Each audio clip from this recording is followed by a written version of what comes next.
Bismillahirrahmanirrahim. Assalamualaikum warahmatullahi wabarakatuh. Alhamdulillah wassalatu wassalamu ala Rasulillah wa ala alihi wa sahbihi wa mawalah wa la haula wa la quwwata illa billahi wa ba'du. Alhamdulillah, di malam hari ini kembali kita bisa melanjutkan kajian kita, masih membahas kitab Syarhus Sunnah li Imami Ahli Sunnati wal Jamaah Al-Imam Al-Barbahari rahimahullahu ta'ala. Kemarin kita masih membahas satu firqah dalam Islam setelah Khawarij, firqatus Syiah, dan juga sudah saya jelaskan tentang sepak terjang di permulaan kemunculannya, bahwa murni mereka bukan gerakan akidah tetapi gerakan politik. Tetapi dengan seiringnya waktu, kemudian dari gerakan sia-sia politik menjadi gerakan akidah yang menyimpang dari ahli sunnah wal jamaah. Maka malam ini kita akan fokuskan membantah beberapa syubhat yang sering didengung-dengungkan mereka tentang kekhilafahan Ali radhiyallahu an, di mana setelah meninggalnya Nabi SAW harusnya Ali radhiyallahu anhu itu menjadi khalifah, bukan Abu Bakar, bukan pula Umar ataupun Utsman. Kemudian berlanjut kepada pemahaman munculnya keturunan Ali yang kemudian disematkan sebagai imam-imam maksum atau dikenal dengan Imam 12, yang diakhiri dengan Muhammad Hasan al-Ashqari yang konon katanya masih sembunyi di sebuah gua Sirdab Irak dan akan menjadi Mahdi di akhir zaman. Dan banyak lagi syubhat-syubhat mereka, terutama celaan mereka kepada para sahabat Nabi SAW. Bahkan lebih parah, mereka sampai ke taraf menuhankan Ali radhiyallahu anhu. Apa saja syubhatnya, dan kita akan bantah satu persatu. Ma'asyiral muslimin yang dimuliakan Allah Subhanahu wa taala, mungkin sebagian antum pernah membaca satu kisah atau mendengar kisah Tsaqifah Bani Sa'idah. Tsaqifah Bani Sa'idah ini ma'ruf kisah dalam sejarah. Ketika Nabi SAW dalam kondisi sedang dimandikan setelah wafat beliau, di antaranya yang mandikan adalah Ali, kemudian Zubair, kemudian Fadl, Sakran, dan beberapa kerabat Nabi SAW. Rupanya di tempat lain orang-orang Ansar sedang berkumpul di Tsaqifah Bani Sa'idah, di mana mereka sedang merencanakan untuk mengangkat Sa'd bin Ubadah menjadi khalifah sepeninggal Nabi SAW. Alasan mereka bahwa lana amir walahum amir, kita orang-orang Ansar punya pemimpin dan mereka orang-orang Muhajirin juga punya pemimpin. Karena Sa'd bin Ubadah itu kan pemimpin dari suku Khazraj, dan suku Khazraj itu mayoritas orang-orang Ansar dibandingkan Aus. Makanya mereka memilih Sa'd bin Ubadah. Tetapi ada seorang Ansar yang kurang setuju dengan pertemuan itu karena tidak dihadiri orang-orang Muhajirin. Harusnya kalau mau menjadi khalifah kaum muslimin bukan rapat sendirian, tetapi melibatkan bukan hanya orang Ansar tetapi juga orang-orang Muhajir. Akhirnya kemudian seorang Ansar ini, saya lupa namanya, kemudian melapor kepada Umar radhiyallahu anhu. Lah ketika itu Umar, Abu Bakar dan yang lainnya memang sedang menunggu pemandian Nabi SAW. Karena cukup lama memandikan Rasul itu, sebab mereka tidak pernah tahu bagaimana cara memandikan seorang Nabi. Lain dengan Bani Israel, di mana Nabi SAW mengatakan Bani Israel itu tasusuhumul anbiya. Mereka itu banyak diutus Nabi. Satu Nabi meninggal, datang Nabi yang lain. Nabi yang lain meninggal, datang lagi Nabi yang lain. Tetapi bagi bangsa Arab itu tidak pernah mereka menghadapi kematian seorang Nabi.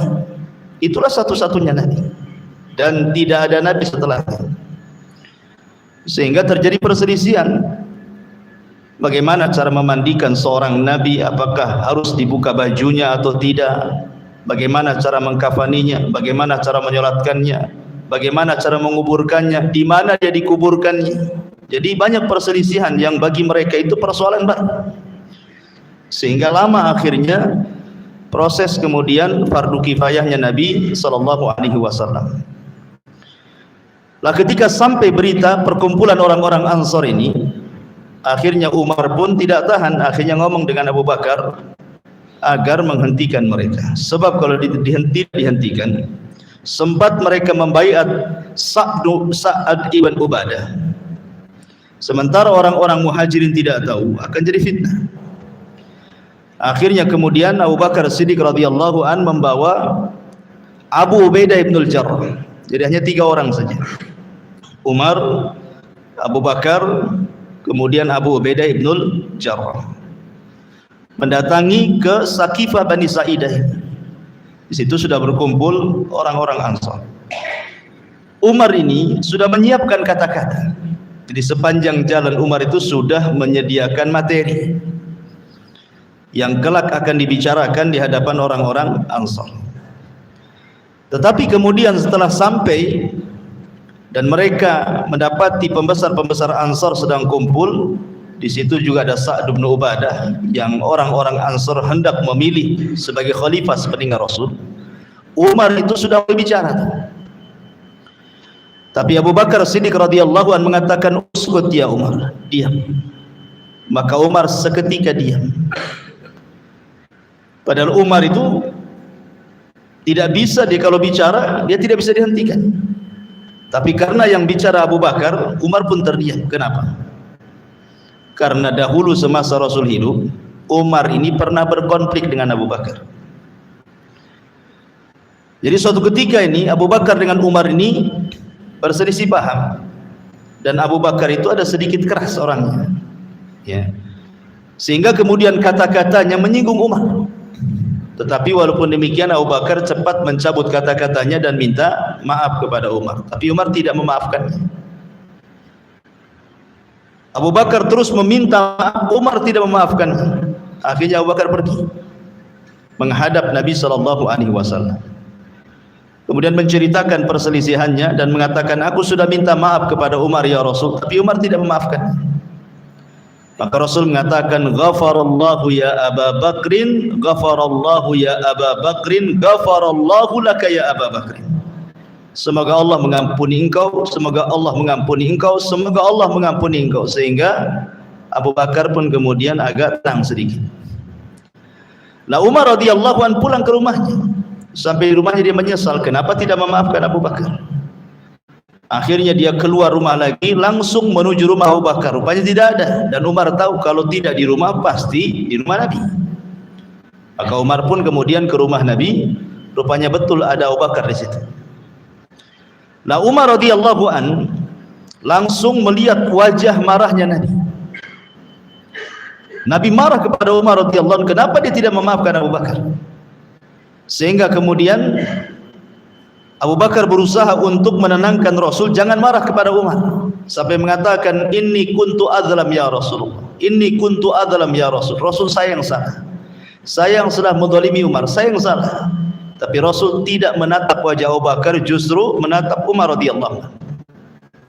Kemudian menjelaskan kepada Umar siapa Abu Bakar di sisi dia.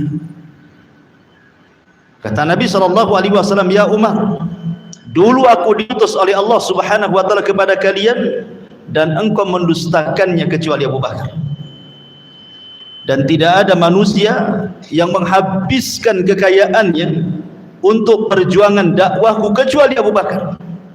Halla tarabtumuni sahibi. Kata Nabi SAW seolah-olah mengatakan, tidak boleh ada orang yang bicara buruk dan kasar kepada Abu Bakar. Sejak itulah maka Abu Bakar tidak ada yang berani menyakiti dia, baik Umar atau semua sahabat. Semenjak Nabi SAW menjelaskan kedudukan Abu Bakar di hadapan Umar, sejak itu Abu Bakar tidak pernah disakiti orang. Tidak Umar, tidak yang lain. Makanya ketika di Saqifah Bani Sa'idah, Rasul mengatakan, uskut ya Umar. Umar langsung diam, tidak berani membantah. Maka Abu Bakar radhiyallahu anhu menjelaskan kepada orang-orang Ansar bahwa nahnu al-umara wa antumul wuzar. Kami yang menjadi pemimpin, bukan kalian. Kalian itu menteri. Kenapa Abu Bakar ngomong begitu? Bukan tanpa dalil, karena Nabi SAW bersabda bahwa al-imamatu min Quraisy. Pemimpin itu dari suku Quraisy. Kemudian Abu Bakar menjelaskan dalil-dalilnya, baik Al-Quran ataupun Sunnah Nabi SAW, sampai kemudian orang-orang Ansar pun terdiam dan memahami. Itulah bedanya kalau ada konflik di antara para sahabat, kalau sudah dibacakan ayat dan hadis selesai. Beda dengan kita ya, ayat banyak, hadis banyak, tetap saja masalah ya. Mereka langsung paham sehingga mereka tidak lagi membuat perkumpulan. Ketika Abu Bakar Siddiq radhiyallahu anhu mengatakan, kalau kalian harus membaiat seseorang, nih di samping kanan saya ada Umar, di samping kiri saya ada Abu Ubaidah, silakan baiat keduanya. Keduanya sudah direkomendasikan Nabi SAW adalah orang-orang baik. Tetapi kemudian Umar radhiyallahu anhu mengatakan, ya Abu Bakrin, seandainya kau penggal kepalaku, itu lebih baik dibandingkan aku menjadi khalifah dan rakyatku ada orang namanya Abu Bakar. Akhirnya Umar kemudian mengambil tangan Abu Bakar, dialah yang pertama kali membaiat, kemudian disusul oleh Abu Ubaidah, disusul oleh orang-orang Ansar yang ada di Saqifah Bani Sa'idah. Tapi ini disebut baiatul khas namanya, baiat khusus karena hanya segelintir orang saja, belum baiat umum di masjid. Tapi dari situ kita tahu bahwa Abu Bakar Siddiq radhiyallahu anhu resmi dibaiat menjadi khalifah. Kemudian setelah kejadian itu baru Abu Bakar Siddiq radhiyallahu anhu mengumumkan baiatnya di Masjid Nabawi. Dan tidak ada satupun sahabat yang mengingkari baiat mereka kepada Abu Bakar. Semua berbaiat. Lalu apa peristiwa ini? Karena Nabi SAW kan meninggal di hari Senin. Rasul itu meninggal di hari Senin. Kemudian dikebumikan di hari Rabu. Jadi 3 hari jasad Nabi SAW tidak dikebumikan karena banyak soalan tadi. Persoalan itu muncul. Persoalan orang Ansar mau naikkan Sa'd bin Ubadah kan itu. Belum lagi persoalan jasadnya Rasul harus dikubur di mana. Orang-orang Muhajirin minta dikubur di Mekah, orang-orang Ansar minta dikubur di Madinah. Banyak persoalan sehingga kemudian menjadikan jasad Rasul tidak cepat dikebumikan. Baru hari Rabunya sudah mendapatkan solusi, baru dikuburkan di kamar Ummul Mukminin Aisyah radhiyallahu anha. Itu pun karena Abu Bakar Siddiq pernah mendengar sabda Rasul, setiap Nabi meninggal dikubur di tempat dia meninggal. Lah karena meninggalnya di kamar Aisyah, disitulah digalikan kuburannya. Di sini ada polemik, kata orang-orang Syiah itu. Mereka mengatakan bahwa ketika pembaiatan manusia kepada Abu Bakar, Ali tidak berbaiat. Mereka mengatakan seperti itu. Ali tidak berbaiat karena merasa bahwa Ali yang berhak menjadi khalifah. Mereka mengatakan seperti itu. Kenapa Ali tidak berbaiat?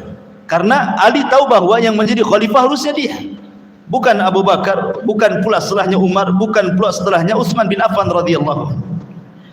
Sehingga kemudian muncul dari pemahaman-pemahaman orang Syiah itu bahwa Abu Bakar, Umar dan juga Utsman merebut kekuasaan Ali, bahkan sampai berani mengkafirkan dua manusia terbaik setelah Nabi SAW, Abu Bakar dan Umar. Bahkan apabila mereka menziarahi kubur Nabi, maka setelah mereka mengucapkan salam kepada Rasul, mereka pun melaknat kedua sahabat ini. Begitulah orang Syiah Rafidhah. Baik, kita katakan, ketika meninggalnya Nabi SAW, Allah takdirkan Fatimah meninggal. Fatimah sakit parah. Kalau takdirkan Fatimah sakit parah, sehingga Ali radhiyallahu anhu harus merawat Fatimah. Terkadang Ali itu hanya ke masjid sholat, habis sholat itu tidak sempat berbincang dengan sahabat yang langsung pulang, karena harus merawat istrinya. Ali harus merawat istrinya. Ini teladan pada seorang suami ya. Jadi kalau istri sakit harus dirawat gitu ya. Jadi kemudian tidak sempat kemudian Ali radhiyallahu anhu itu untuk berkumpul bersama kaum muslimin saat pembayatan Abu Bakar itu, karena sibuk merawat Fatimah. Karena Fatimah itu katakan 4 bulan setelah meninggalnya Rasul, baru kemudian Fatimah meninggal. Ada yang mengatakan 6 bulan, pokoknya tidak lebih dari 6 bulan Fatimah meninggal setelah meninggalnya Nabi SAW. Baru setelah kemudian Fatimah dikebumikan, barulah kemudian Ali radhiyallahu anhu keluar. Sehingga ada beberapa para sahabat yang kemudian rasanya tidak suka dengan Ali. Kenapa dia tidak hadir saat pembayatan itu? Sehingga kemudian Ali radhiyallahu anhu ingin menghilangkan keraguan para sahabat. Takutnya ada suudzon di hati-hati mereka. Makanya Ali berniat untuk mengiklankan baiatnya, supaya manusia tahu bahwa dia juga berbaiat kepada Abu Bakar radhiyallahu anhu, dan akhirnya berbaiat. Ini juga satu pendapat. Ada yang mengatakan pendapat yang kedua, Ali itu sudah baiat kepada Abu Bakar sebelum manusia berbaiat. Jadi baiat dulu, kemudian merawat Fatimah. Kemudian setelah Fatimah wafat, dia baiat lagi di hadapan manusia supaya menghilangkan suudzonnya. Jadi Ali radhiyallahu anhu betul-betul berbaiat kepada Abu Bakar Siddiq radhiyallahu anhu. Dia tidak membenci Abu Bakar, Abu Bakar pun tidak membenci Ali. Buktinya ketika Ali menjadi khalifah, di Kufah sana, Ali suka memuji Abu Bakar Siddiq radhiyallahu anhu. Jangan kalian bandingkan aku dengan Abu Bakar, kata Ali. Jangan bandingkan aku dengan Abu Bakar Siddiq radhiyallahu anhu. Ya, karena posisi Ali dengan Abu Bakar sendiri secara usia itu jauh sekali. Ali itu dikategorikan sigharus sahabat, sahabat kecil. Kalau Abu Bakar itu kibarus sahabat, sahabat senior. Karena usia antara Ali dengan Abu Bakar itu terpaut 30 tahun. Jadi masih muda sekali ketika Nabi meninggal kan itu. Abu Bakar itu orang yang pertama kali masuk Islam, yang pertama kali mewakafkan seluruh hartanya untuk perjuangan Nabi SAW, dan semua orang tahu fadilah Abu Bakar di hadapan Rasul. Makanya Ali radhiyallahu anhu tidak pernah mencela Abu Bakar sama sekali. Saat ketika menjadi khalifah pun ditanya, siapa yang paling berani wahai Ali? Orang-orang ini mengatakan, siapa asya'un nas menurut kamu wahai Ali?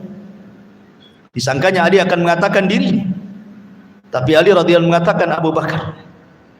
Kemudian menceritakan bagaimana di permulaan Islam Abu Bakar Siddiq radhiyallahu anhu melihat ketika Nabi SAW sedang hampir dikeroyok oleh orang-orang Quraisy, datang Abu Bakar kemudian mengatakan, ataqtulu rajulan yaqulu rabbi Allah. Apakah engkau akan membunuh seseorang yang hanya mengucapkan Rabb aku Allah? Dari situ mereka pun memukuli Abu Bakar sampai pingsan.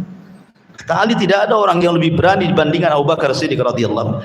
Jadi tidak benar kalau seandainya kemudian kisah Thaqifah Bani Sa'idah ini dijadikan syubhat oleh orang-orang Syiah sebagai kisah tentang ketidakbaiatannya Ali kepada Abu Bakar, menunjukkan bahwa Ali tahu bahwa dia harusnya jadi khilafah, bukan Abu Bakar. Tapi ini juga bisa dibantah. Kenapa setelah Abu Bakar meninggal, kenapa pula Umar jadi khalifah? Kenapa dia tidak ngomong kepada kaum muslimin, okelah Abu Bakar jadi khalifah, Setelah Abu Bakar meninggal, kenapa dia tidak mengiklankan jadi khalifah? Kenapa pula jadi Utsman ibn Affan, Umar jadi khalifah kan? Kalau mereka mengatakan taqiyah karena takut dengan Umar sehingga Ali taqiyah, kalau Syiah kan sedikit-sedikit taqiyah, pura-pura gitu. Okelah, setelah kemudian Umar meninggal, Umar radhiyallahu an menjadikan Ali sebagai Ashabus Syura. Tahu Ashabus Syura? Ya. Ashabus Syura itu artinya 6 orang yang ditunjuk oleh Umar radhiyallahu an dari 10 yang disebutkan dalam hadis Nabi sallallahu alaihi wasallam, al-asyaratu al-mubassiruna bil jannah. Jadi kata Umar, kalian berenam berkumpul, rapatlah kalian. Terserah kalian mau milih siapa yang menjadi khalifah, karena semua kalian layak jadi khalifah, kata Umar. Akhirnya kemudian suara terpecah menjadi 2 kelompok kan. Ada yang memilih Utsman, ada yang memilih Ali. Rupanya manusia pun memilih Utsman kan. Ketika Ali masuk kepada Ashabus Syura, menunjukkan bahwa Ali itu mengakui kekhilafan Umar. Sebab kalau seandainya dia tidak mengakui kekhilafan Umar, Abu Bakar, ngapain dia masuk pada Ashabus Syura di situ? Ya. Jadi sebenarnya ikhwatu fillah muliakan Allah Azza wa Jalla, tentang kisah Tsaqifah Bani Sa'idah tidak bisa dijadikan dalil secara mutlak baik dari jauh ataupun dekat tentang kekhilafahan Ali radhiyallahu anhu. Ini syubhat yang pertama. Kemudian syubhat yang kedua, riwayat Aisyah radhiyallahu anha dalam kisah Fatimah radhiyallahu anha meminta waris kepada Abu Bakar. Jadi sepeninggalnya Nabi sallallahu alaihi wasallam, dijelaskan dalam sebuah riwayat. Kita ambil riwayat Bukhari ataupun Muslim. Ya. Saya baca teksnya dulu. An Aisyah zaujin Nabi sallallahu alaihi wasallam.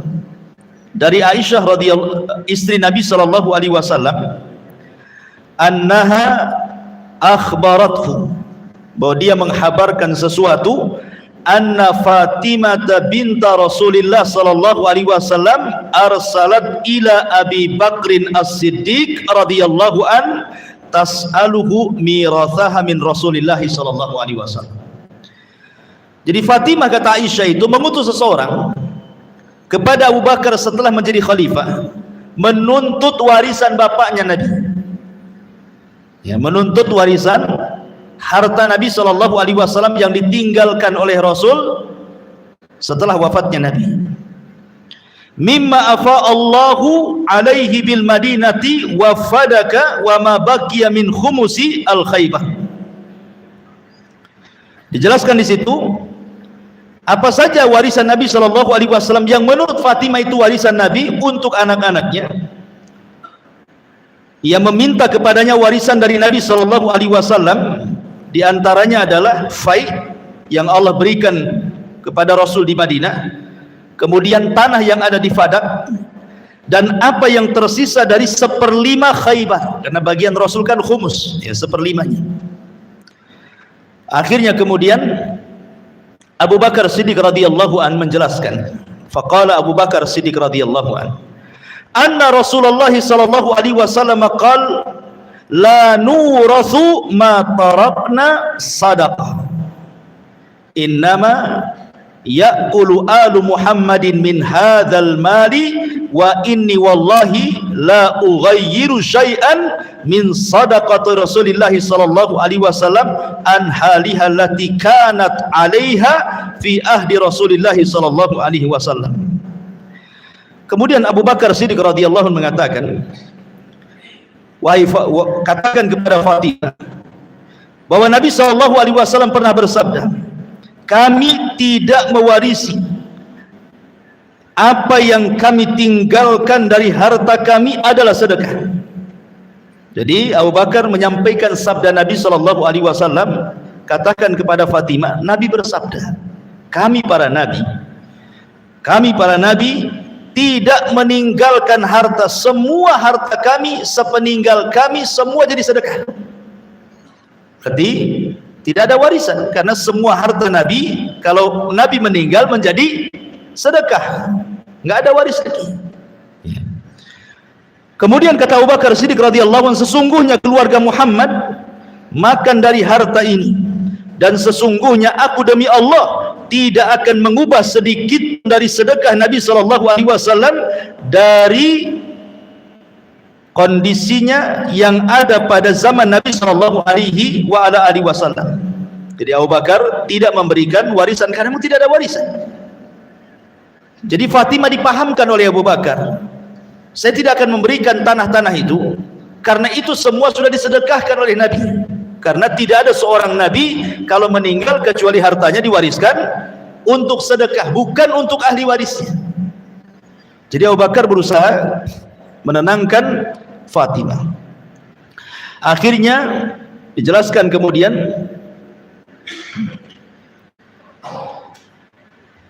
ada yang mengatakan kemudian Fatimah setelah itu tidak pernah meminta lagi sedekah. Kemudian datang ada yang mengatakan Fatimah itu, kata orang Syiah, dia tidak mau bicara dengan Abu Bakar sampai meninggal. Jadi Fatimah tidak mau bicara lagi, dan Abu Bakar juga tidak menemui Fatimah sampai akhirnya Fatimah sakit parah kemudian meninggal. Bahasa kitanya dongkol lah gitu. Sehingga kemudian tentang masalah hadis ini sahih sebenarnya. Hadis tentang Fatimah meminta warisan kepada Abu Bakar itu sahih. Terdapat dalam Sahih Muslim dan juga Sahih Bukhari.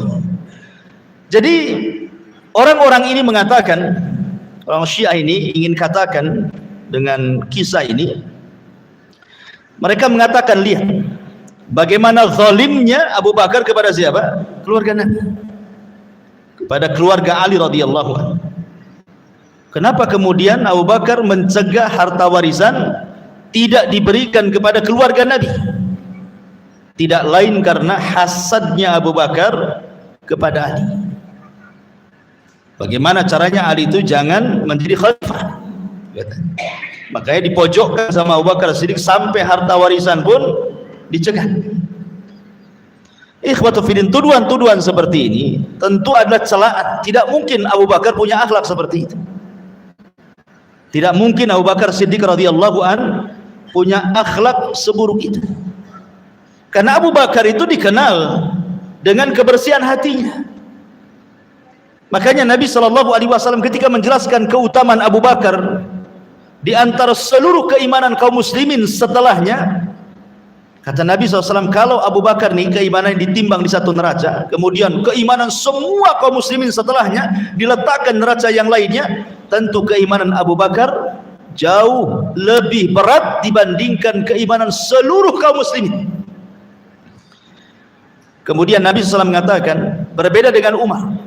Kalau keimanan Umar ditimbang di satu neraca, kemudian keimanan seluruh kaum muslimin di satu neraca yang lain, maka keimanan seluruh kaum muslimin lebih berat dibandingkan keimanan Umar. Kenapa alasannya? Kata Nabi SAW, karena bima waqara fi qalbi, karena kejernihan hati yang hanya dimiliki Abu Bakar Siddiq saja. Hatinya jernih. Mustahil dia punya akhlak seperti itu. Karena begini, ikhwatu fillah muliakan Allah Subhanahu wa taala. Kalau kita bicara tentang hukum faraid ya sedikit ya, hukum faraid. Ahli waris Nabi SAW kalau memang ada warisan, berarti jatuh ke tiga orang kan. Satu kepada Fatimah selaku anak perempuannya, karena anak perempuannya dan anak laki-lakinya meninggal sebelum Nabi meninggal. Berarti ahli waris anaknya cuma satu, Fatimah. Kemudian istri-istrinya, istri-istrinya Rasul banyak. Salah satunya Hafsah putri Umar, Aisyah putri Abu Bakar Siddiq radhiyallahu dan yang lainnya. Kemudian pamannya Abbas, ini ahli waris Nabi kalau memang Rasul memberikan warisan. Tapi kan tidak ada warisan. Oke lah ada warisan, berarti yang berhak mendapatkan warisan tiga orang ini. Berarti hitung-hitungan faraid, berarti Fatimah mendapatkan separuh. Kemudian istri-istrinya mendapatkan seperlapan, berarti Abbas itu asobahnya. Artinya kalau Fatimah radhiyallahu an kemudian setelah itu menuntut warisan kepada Nabi SAW, dan Abu Bakar sudah menjelaskannya bahwa tidak ada warisan bagi anak-anak Nabi karena semua harta Nabi disedekahkan. Kenapa yang menuntut hanya Fatimah saja? Kan istri-istrinya banyak. Kan istri-istrinya juga dapat seperlapan kan? dari harta Nabi SAW kalau dia mewarisi harta. Kemudian Abbas pamannya juga dapat, bahkan Abbas itu kalau dihitung-hitung bagian dia dengan bagian Fatimah sama karena dia asabah. Artinya bahwa ketika Fatimah dijelaskan oleh Abu Bakar, samina wa ata'na, Fatimah tidak membantah. Karena mungkin boleh jadi Fatimah belum paham soal itu, belum sampai hadis ini kepada beliau, atau boleh jadi disangkanya ada harta warisan. Ternyata setelah mendengar Abu Bakar mengatakan seperti itu, dia paham, dia tidak menuntut lagi. Taib.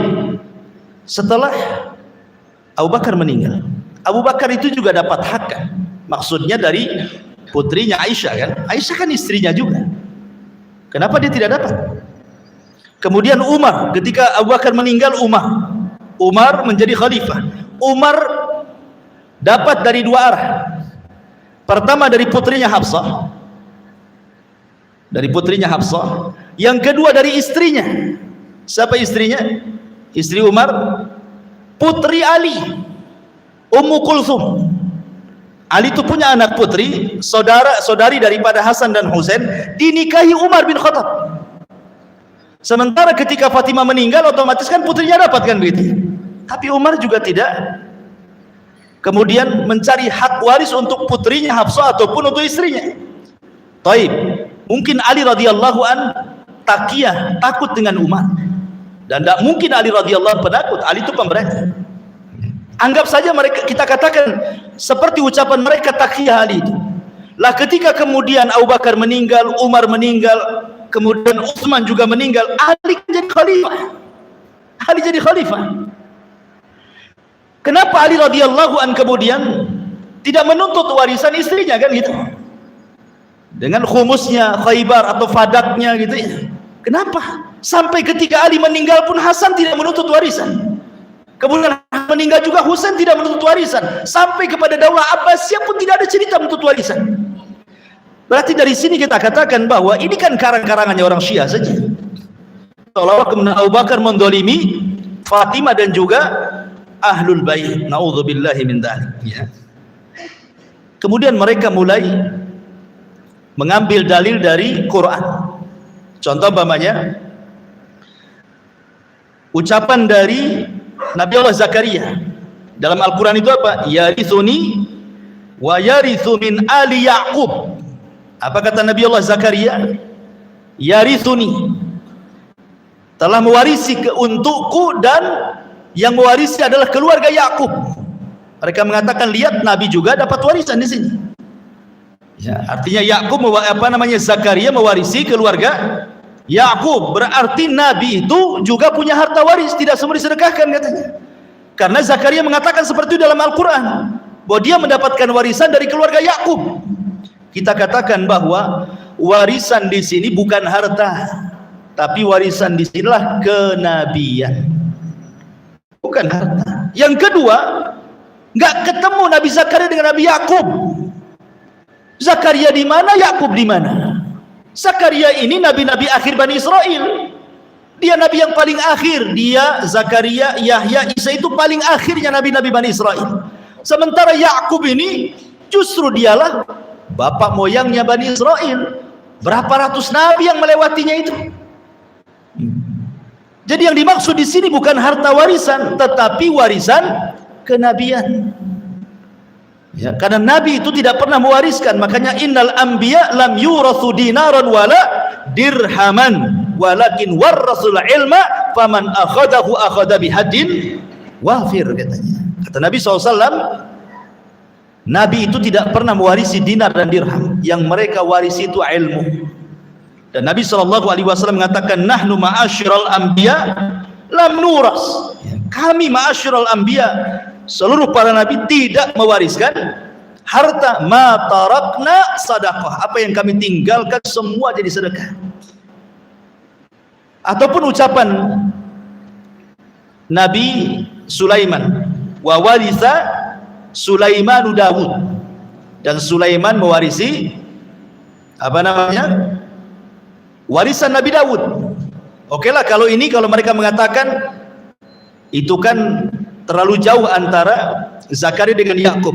Sekarang ada ayat yang lain yang jelas anak dan bapak. Wa warisa Sulaiman Daud. Sulaiman warisi Daud. Kita katakan ini pun bukan warisan harta. Ulama tafsir mengatakan bahwa Sulaiman mewarisi dari Daud itu adalah al-mulku wan nubuwah, kerajaan dan kenabian, bukan harta. Sebab kalau kita melihat kisah-kisah Bani Israel, kisah-kisah perjanjian lama, istrinya Nabi Daud, siapa yang tahu berapa jumlahnya? Istrinya Nabi Daud itu jumlahnya 300 istri. Antum berapa? Satu, cukuplah, jangan satu aja. Jadi Nabi Daud itu 300, itu istrinya, belum budaknya selirnya. Berapa? 700. Istrinya yang sah 300, selirnya, budak-budaknya itu 700. Berapa perempuan? Nabi Daud. Ini syariat dulu. Syariat orang dulu kan begitu. Belum lagi anak-anaknya. Berarti kalau memang yang dimaksud warisan harta itu, warisan Sulaiman dari Daud itu harta, dia istrinya banyak, anaknya juga banyak. Tak mungkin Sulaiman saja. Masa anak-anak yang nggak dapat? Kan nggak masuk di akal kalau memang itu harta. Berarti di sini bukan harta, tetapi yang dimaksud adalah al-mulku wan nubuwah, kerajaan dan kenabian. Karena istrinya banyak, anaknya banyak gitu ya. Ini tidak bisa dijadikan hujah yang seperti ini. Tapi orang-orang Syiah kemudian membawa lafaz-lafaz Quran itu seolah-olah ingin mencela Abu Bakar Siddiq radhiyallahu an, kemudian ingin membela Ali dan keluarganya. Seolah-olah Abu Bakar itu zalim kepada keluarga Nabi SAW. Jadi mereka hendak menanamkan kepada manusia untuk membenci Abu Bakar, intinya seperti itu. Pertama sudah dicabut kehilafan Ali, diganti oleh Abu Bakar, kemudian dicari-cari penyakit-penyakit bagaimana orang itu dibencikan kepada Abu Bakar Siddiq radhiyallahu anhu. Dibuatnya kisah-kisah seperti ini.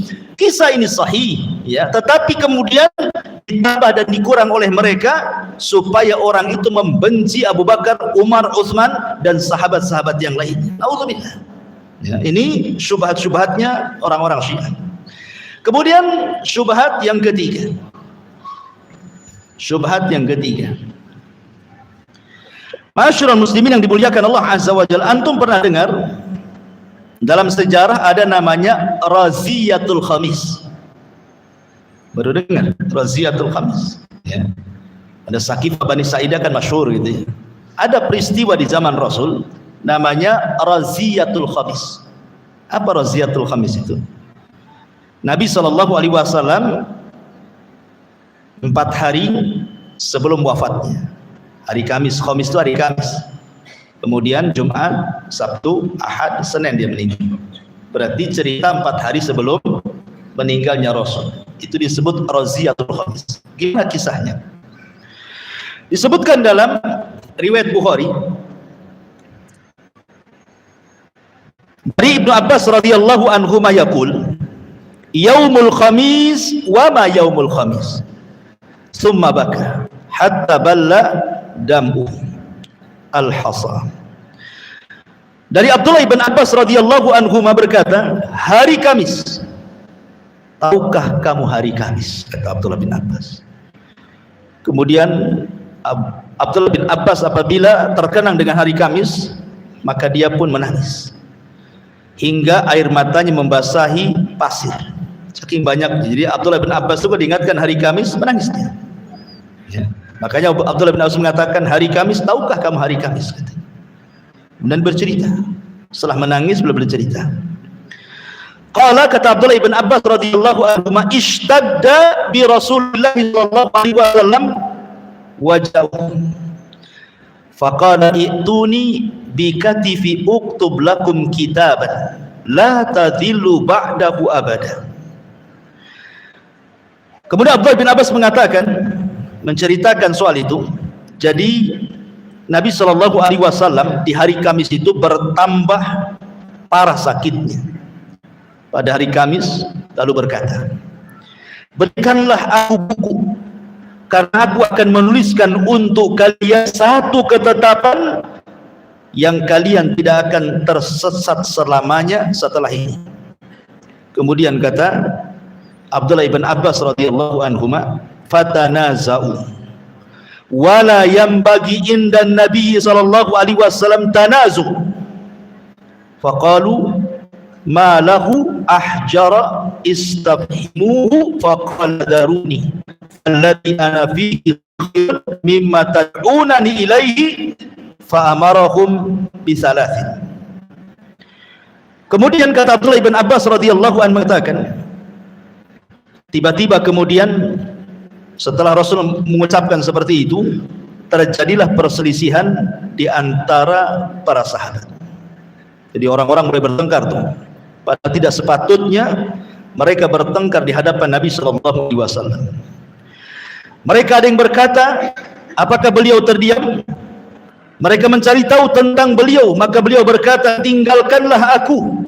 Sungguh aku sedang menghadapi perkara yang jauh lebih baik dari apa yang kalian ajak aku kepadanya.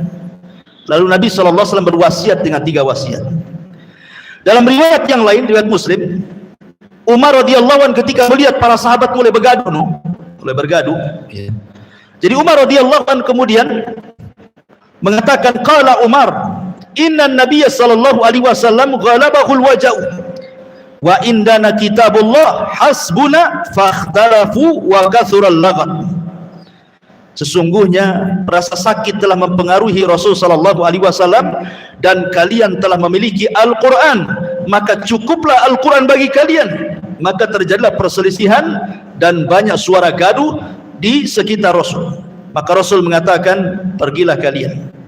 Kalian tidak layak bergaduh di hadapanku, kata Nabi. Taib.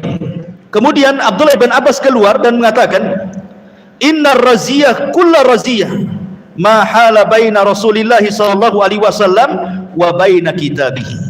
Kata Abdullah bin Abbas radhiyallahu anhu seraya keluar dan berkata, sungguh musibah dan seluruh musibah adalah apa yang menghalangi Nabi sallallahu alaihi wasallam untuk menulis tulisan tersebut.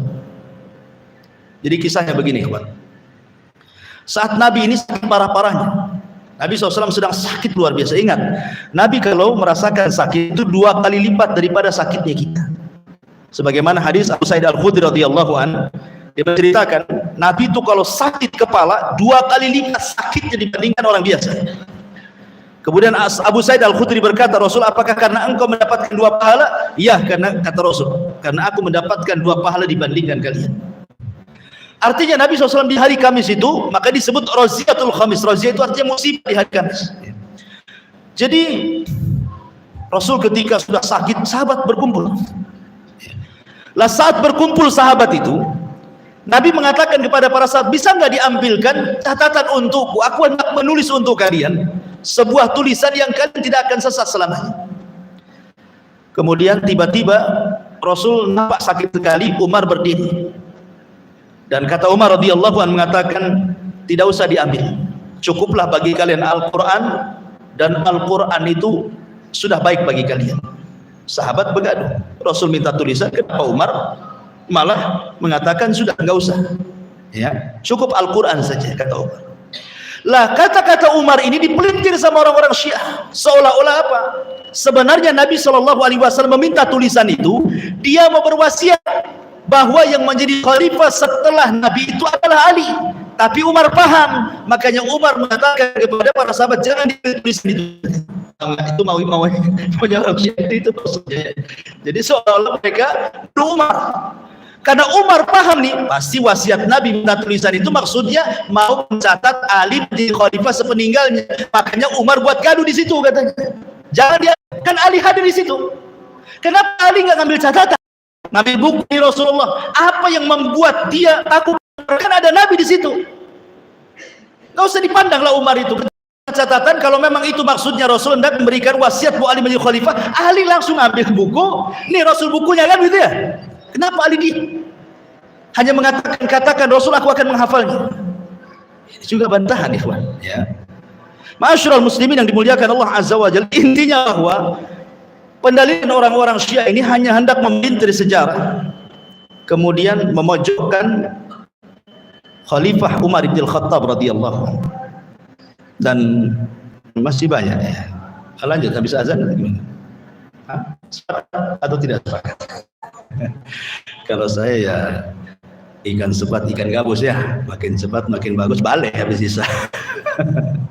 Kalau itu kita lanjut sebentar, azan dulu aja ya. Silahkan azan dulu.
Baik, kita lanjut sedikit. Jadi tentang kisah Raziyatul Khamis itu tidak bisa dijadikan dalil bahwa ketika Nabi SAW sakit kemudian meminta diambilkan buku catatan untuk berwasiat, maksudnya menurut orang Syiah Rasul ingin berwasiat bahwa Ali menjadi khalifah. Karena dalam riwayat Bukhari dijelaskan dan juga riwayat yang lainnya bahwa Nabi SAW berwasiat dengan 3 perkara. Apa itu? Usikum bis salati, aku wasiatkan kalian dengan salat, waz zakati dan zakat, wa ma malakat aimanukum dan hamba sahaya kalian jaga baik. Ada riwayat seperti itu. Dan dalam riwayat Bukhari adalah syubhat tentang Ghadirhum. Ini yang banyak dijadikan dalil oleh mereka tentang kekhilafahan Ali radhiyallahu anhu, kisah tentang Ghadirhum. Makanya orang Syiah mereka ada perayaan namanya perayaan Ghadir, ya, Ghadirhum. Mereka punya perayaan setiap tahun itu ada perayaan Ghadirhum di Iran. Bagaimana kisahnya Ghadir Hum dan apa itu Ghadir Hum?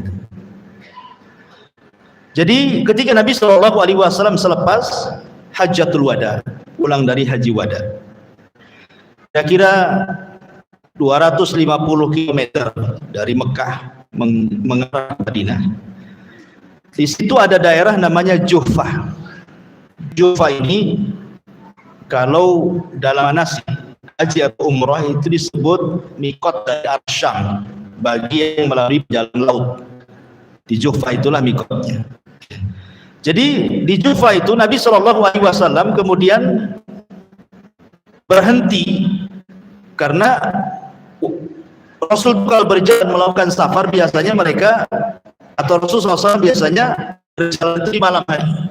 Jadi siang itu istirahat karena kan panas betulnya kan. Nah, jadi siang istirahat, malam baru melakukan perjalanan biar tidak panas. Jadi siang-siang di Ghadir Hum itu Rasul istirahat. Ghadir itu arti sumur atau mungkin lebih tepatnya bukan sumur lah, telaga kecil. Ya, ada kolam kecil. Itu namanya Ghadir. Nah, daerahnya disebut Hum. Daerahnya disebut Hum. Makanya kemudian digabungkan nama telaga tadi dengan nama tempat, Jalan Ghadir Hum. Makanya di antara Ghadir Hum. Jadi ketika Nabi SAW berada di Ghadir Hum ini, telaga kecil di Hum, Nabi SAW mengumpulkan para sahabat. Ingat, sahabat yang hadir di Ghadir Hum itu hanya orang Ansar. Karena orang-orang Mekah kan tidak ikut ke Madinah. Dan ini sudah perjalanan jauh, hampir kalau dari Juhfah ke Mekah itu 250 km kan. Artinya orang Mekah di situ. Hanya orang-orang Madinah saja, orang-orang Ansar saja. Atau orang Mekah yang tinggal di Madinah, itulah pulang ke Madinah. Jadi tidak semua orang hadir di Ghadir Hum ini. Nabi SAW berwasiat di Ghadir Hum ini. Ya, kata Nabi SAW, "Inni tarikun fikum saqalaini." Aku wasiatkan kalian dengan dua perkara. Pertama kata Nabi SAW, kitabullah, peganglah Al-Quran. Pegang Al-Quran, pelajari Al-Quran dan keluarga. Udzakirukumullahu fi ahli baiti, udzakirukumullahu fi ahli baiti, udzakirukumullahu fi ahli baiti. 3 kali Rasul mengatakan, aku ingatkan kalian jaga keluarga. Ingatkan kalian jaga keluarga. Aku ingatkan kalian jaga keluarga. Ya. Kemudian dalam riwayat kata Nabi SAW, "Man kuntum maula fa'aliyun maula." Man kuntum maula fa'aliyun maula. Kalau di antara kalian ada orang-orang yang kalian cintai, maka aku pun ada orang yang kucintai. Alilah orang yang kucintai. Hati-hati, jangan bicara sembarangan soal Ali. Dia keluarga. Dan perkataan man kuntum maula fa'aliyun maula inilah kemudian dipelintir oleh orang Syiah. Lihat, Nabi SAW berwasiat kepada kaum muslimin untuk menjadikan al-khalifah sepeninggal. Ini yang menjadikan dalil kata-kata man kuntum maula fa'aliyun maula. Harusnya sepeninggal Rasul alilah yang menjadi khalifah. Itu maksudnya. Bisa dipahami? Ya, syubhatnya di sini. Ya, kita katakan satu.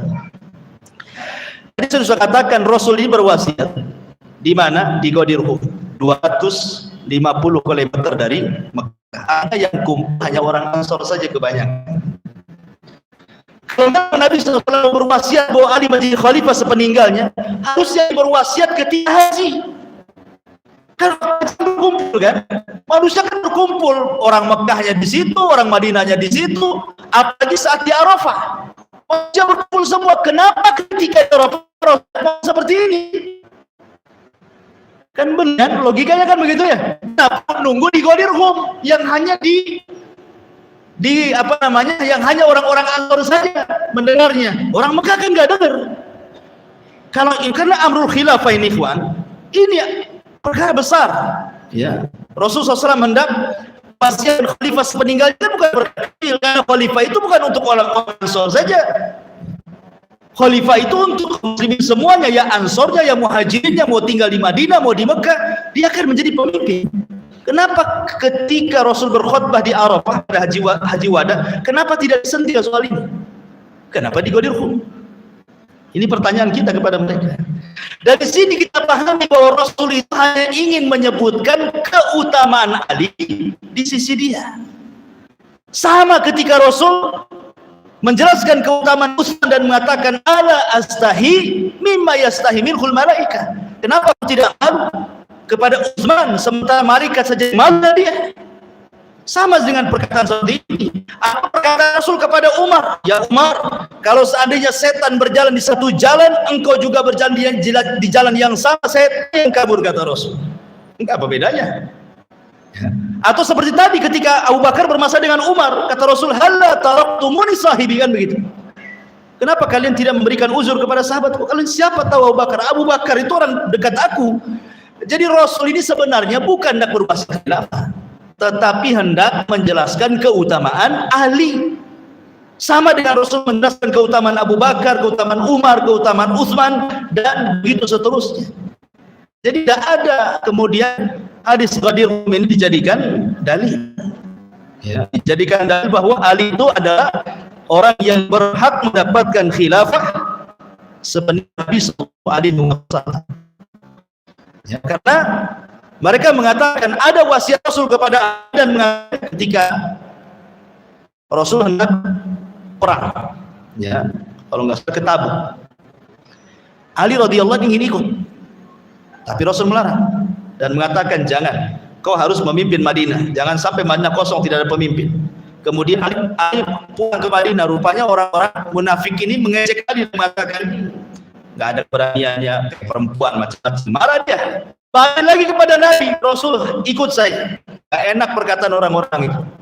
Saya ini pemberani, mau saya ikut saya. Kata Rasul mengatakan jadi, ya, maukah kamu kedudukan seperti Harun dan Musa?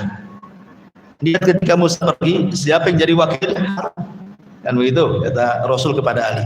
Ini pula kemudian dipelintir oleh Rasul, lihat bagaimana Ali disetarakan dengan Harun. Artinya Harun ini sebagai wakilnya Musa. Berarti Ali itu wakilnya Nabi. Kalau Rasul berarti Ali menjadi khalifah. Gitu maksudnya. Ini tidak bisa dijadikan dalil. Pertama, karena Harun ini seorang Nabi, Ali bukan Nabi.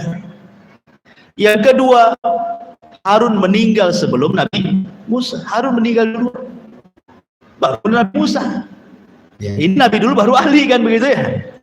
Bisa dijadikan dalil bahwa wasiat Nabi Shallallahu Alaihi Wasallam, apalagi kemudian Rasul Shallallahu Alaihi Wasallam mengatakan la nabiyya ba'di, tidak ada nabi sepeninggalku. Artinya kalau memang yang layak untuk menggantikan posisinya harusnya ada nabi yang menggantikan posisi, tapi Rasul mengatakan tidak ada nabi dan Ali bukan nabi. Ya. Dari sini ikhwatu fillah muliakan Allah Azza wa Jalla, maka dari dekat dari pun tidak bisa dijadikan dalil tentang kekhilafahan Ali. Dan Ali sendiri berbaiat kepada Abu Bakar, berbaiat kepada Umar, berbaiat kepada Utsman. Ya. Bahkan ikhwatu fiddin, ada satu kitab, saya sudah download di sini kitab ini. Judulnya kitab ini 187 soalan yang harus dijawab orang-orang Syiah. Jadi judul kitabnya itu 187 soal harus dijawab sama orang Syiah. Karena orang Syiah ini kalau antum berdebat dengan mereka, antum bacakan Quran, mereka tidak mengakui Quran kita. Mereka mengatakan kami ada Mushaf Fatimah. Kalau kita kan hadis Bukhari Muslim, mereka tidak mengakui Bukhari Muslim. Jadi dikasih Quran menolak, dikasih sunnah juga menolak. Jadi satu-satunya cara membantah mereka ya dibalikkan ucapan-ucapan mereka untuk membantah mereka dengan logika. Jadi begitulah cara membantah mereka. Dan dalam kitab ini 187 soalan yang harus dijawab orang Syiah ini bagus sekali gitu. Saya kitab Syarh Sunnah ganti ke kitab baru jadinya. Insyaallah kita kupas lain kali. Baik, sampai di sini saja. Subhanallah.